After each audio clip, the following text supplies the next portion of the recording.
Most Americans' day involves road travel in some capacity. From dusk to dawn, rain or shine, people move from one place to another. However, everyday forms of travel carry risks. As the world around us changes, it is important to stay safe. Everyday travel may seem like the most mundane part of your day, and in most cases, it is. However, it still remains one of the leading causes of deaths for young Americans. In your age group and in my age group, the most likely cause of our death would be a traffic crash. And I think that's really interesting because we have, fundraisers and runs and awareness and things like that for cancer or, other types of illnesses because we think that's really important. But in our age group, if we were to die today, statistically speaking, the most likely cause of that death would be in a traffic crash. 40,000 people die on U.S. roads every year. That number has been relatively flat after decreasing for a long time, and then it's starting to increase a little bit.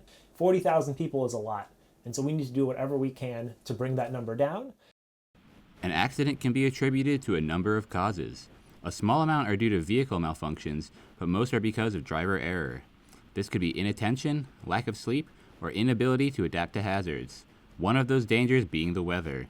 In the United States, weather-related effects are responsible for hundreds of thousands of accidents every year.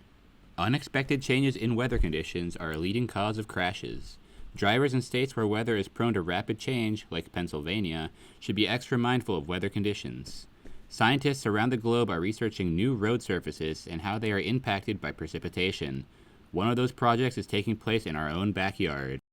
So a particularly effective treatment that we've studied here at Penn State recently was we studied the impact of what's called a high friction surface treatment.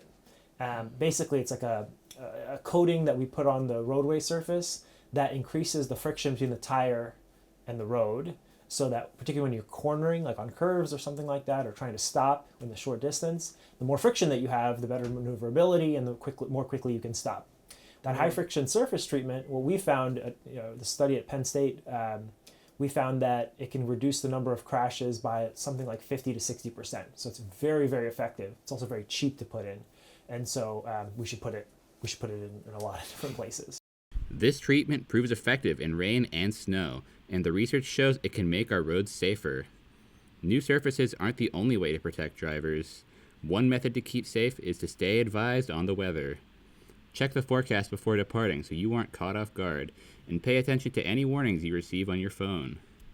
When the weather shifts, be ready to slow down in adverse weather conditions, since speed limits represent the max speed you can safely travel in normal conditions, whether that is in precipitation or low visibility in fog.